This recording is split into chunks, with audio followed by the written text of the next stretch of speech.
been planning for, we talk a lot about in my over 30 years in public health, but we've never seen a situation exactly like this. We talked yesterday about the steps we're taking and the playbooks we're following, but I really have to commend our governor, Mike DeWine, and our lieutenant governor. These are the hard decisions, and believe me, there's no one exact right, exact perfect. But the steps we're taking now will absolutely save lives. And I'll go over again why it's so important that it changes the impact on our healthcare system. First of all, we do have 5 positive cases. As the governor mentioned, our 5th case is a 55-year-old male near where I grew up, Trumbull County, and he is in the ICU. This is a man who has a family and kids who are also quarantined and many contacts. And our local health departments are busy at work letting folks know if they have been in contact with this gentleman. We have 30 negative tests, but as this moment when I came in, 52 people under investigation. And as I said before, those rings and rings are out there. I can't tell you the number of contacts. Right now it's in the hundreds that are also being told to self-quarantine. So this ripple effect I'm seeing spread throughout Ohio. It is in counties far and wide, and we do most definitely have community spread. Our lab, we are very fortunate to announce that we do have 2 more kits in addition to our 1 kit.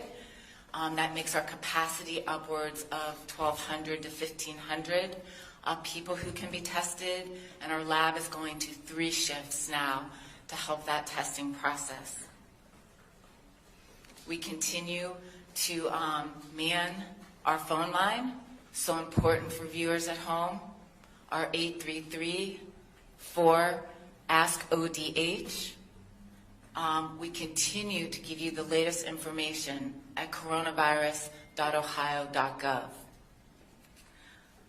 I know it is very, very hard for us to get our heads around this, and we're all sort of waking up to our new reality.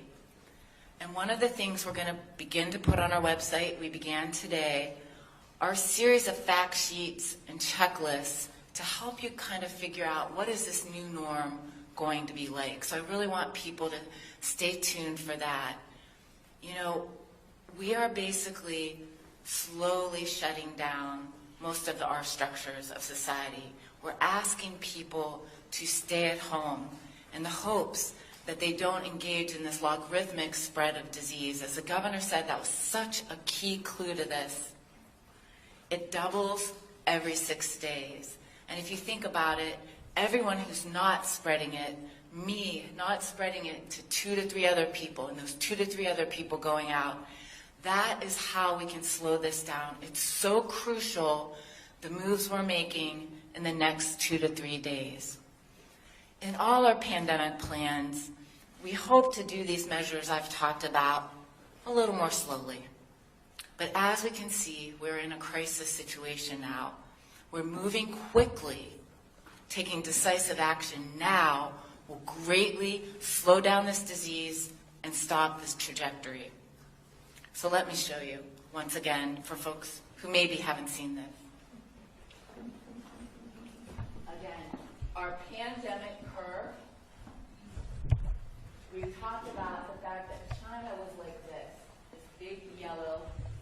My team has joked with me because I call it, would you like a big monster or a small monster? There's no scenario now where there's no monster. And again, our team has been planning for this pandemic curve all along. And every measure we're taking, even the president's new measures yesterday on travel, is meant to slow down the spread of disease, take longer for the entry, because the entry will be amongst us. We know 40 and upwards % of our population will eventually get this. But when we are slowing it down and we're decreasing that spread dramatically, what we're doing is, this was my black line, this is keeping the numbers low enough so that we don't overwhelm our hospital systems. State of the art, as they are, there are only so many ventilators. There are only so many ECMO machines, and they must be used wisely by the sickest patients, and therefore every action every one of us takes is going to save lives. And this is serious. You know, I'm trying to be serious. This isn't panicky, because what we can tell you to do about it is really common sense. But each one of us will need to use that guidance and make those decisions of how we can help.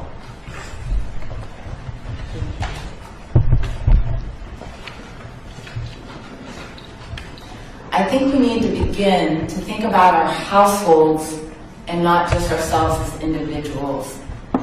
Dr. Fauci had said that if you have a sick or elderly person or someone with a pre-existing health condition like heart disease, lung disease, diabetes, obesity, a child who's on cancer drugs, you should act in your household as if you have this virus and take precautions similarly. Those are the kind of thoughts we need to do to make our decisions. I know this is hard because this virus is among us, but we can't see it yet. And therefore, we have to think of someone like a Tom Hanks. I can't think of a more normal and ordinary person to us, and that is us. We know now, just the fact of community spread says that at least 1%, at the very least 1% of our population is carrying this virus in Ohio today.